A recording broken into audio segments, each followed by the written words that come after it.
বাইরে পড়ছে তুমুল বৃষ্টি, আর ঘরে যদি এমন নাস্তা হয় তাহলে তো আড্ডাটা একদম জমে যায়। আসসালামু আলাইকুম everyone, welcome to my new video. আজ একটা শর্টকাট নাস্তা নিয়ে হাজির হলাম। এই শর্টকাট নাস্তার জন্য শর্টকাট একটা ভাজা মশলা তৈরি করে নিচ্ছি। প্রথমেই দিচ্ছি 1 চা চামচ মৌরি, 1 চা চামচ ধনিয়া আর 1 চা চামচ জিরে।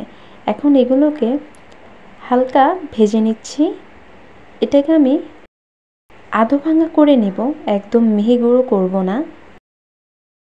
তো মশলাটা তৈরি হয়ে গেছে। সেই প্যানে দিয়ে দিচ্ছি 2 টেবিল চামচ তেল, আর দিচ্ছি 1 কাপ পেঁয়াজ কুচি, 2 টেবিল চামচ কাঁচামরিচ কুচি। এখন পেঁয়াজ আর মরিচটা একটু ভেজে নিচ্ছি গন্ধটা চলে যাওয়া পর্যন্ত।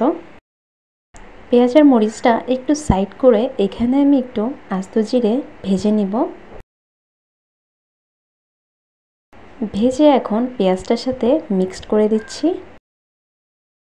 এখন দিয়ে দিচ্ছি 1 টেবিল চামচ আদা, রসুন আর ধনিয়া বাটা, আর দিচ্ছি স্বাদ মতো লবণ। আবার একটু ভালো করে মিশিয়ে ভেজে নিচ্ছি।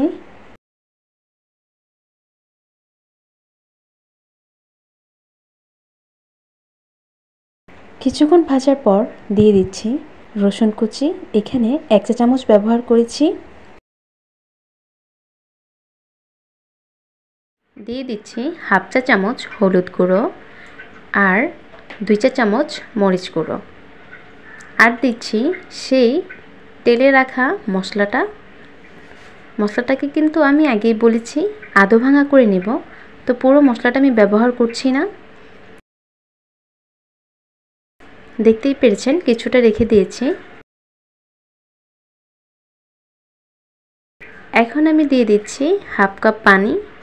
এই পানিটাকে দিয়ে পেঁয়াজটাকে ভেজে নিচ্ছি। আর দিচ্ছি হাফ চা চামচ মাংসের মশলা। এটা যদি হাতের কাছে না থাকে তাহলে দরকার নেই। এখন দিয়ে দিচ্ছি 1 কাপ সেদ্ধ করা আলু, সাথে দিচ্ছি আবারও হাফ কাপ পানি। এভাবে একটু রান্না করে নেব। পানিটা শুকিয়ে গেলে ভাজা ভাজা যখন হবে তখন নামিয়ে নেব। এখন ময়দার ডোটা রেডি করব। এর জন্য নিয়েছি 2 কাপ ময়দা, আপনারা আটাও ব্যবহার করতে পারবেন। সাথে দিচ্ছি 1 চামচ কালো জিরা। আপনারা এখানে কালো জিরার পরিবর্তে তাল মাখনাও ইউজ করতে পারবেন। দিয়ে দিয়েছি স্বাদ মতো লবণ। লবণটা দেওয়ার পর সব কিছু আগে ভালো মতো মিক্সড করে নেব। এরপর দিচ্ছি 3 টেবিল চামচ তেল। তেলটা দিয়ে আমি ভালো করে আবারও মাখিয়ে নিব।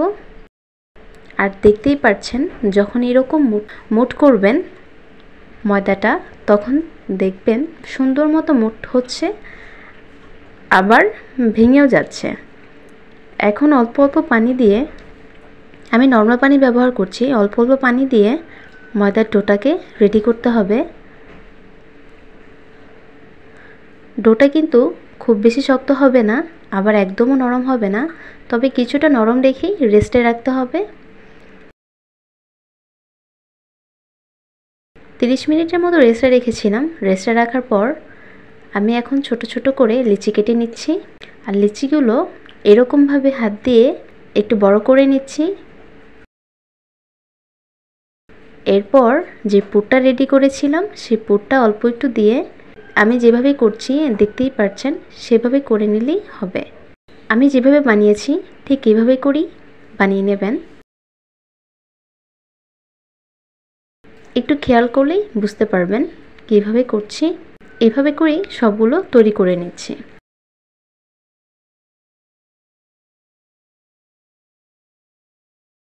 সবগুলো রেডি, এখন ভেজে নিচ্ছি। এখানে পরিমাণ মতো তেল দিয়ে, তেলটা কুসুম কুসুম গরম হলেই দিয়ে ভেজে নিতে হবে। তেলটা হালকা গরম হয়ে গেছে, এখন আমি দিয়ে দিচ্ছি। আর সুন্দর একটা কালার আসা অবধি অপেক্ষা করতে হবে। তবে কোনো রকম চুলার আঁচটা মিডিয়াম টু হাই করা যাবে না, মিডিয়াম টু লোতে রেখেই ভেজে নিতে হবে।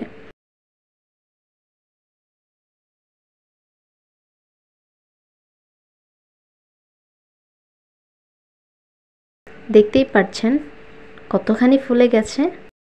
তো আমি একটু উপর দিকেও তেলগুলো ছড়িয়ে দিচ্ছি।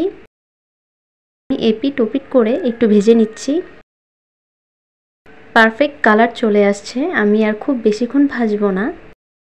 এই পর্যায়ে অনেক সুন্দর একটা স্মেল বেরোচ্ছে।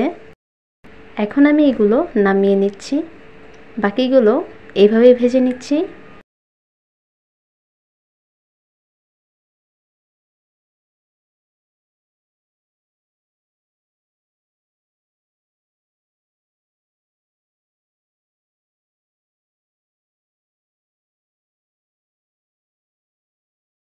সবগুলো ভাজা শেষ, এখন আমি সার্ভ করে নিচ্ছি। এত সুন্দর একটা নাস্তার সাথে আমি তেঁতুলের চাটনিটা রেখেছি, এটাও আমার বাসায় তৈরি করা। এটার রেসিপিটাও একদিন শেয়ার করব। তো আশা করছি ভিডিওটি ভালো লেগেছে। শর্টকাট নাস্তা তৈরি করে নিলাম।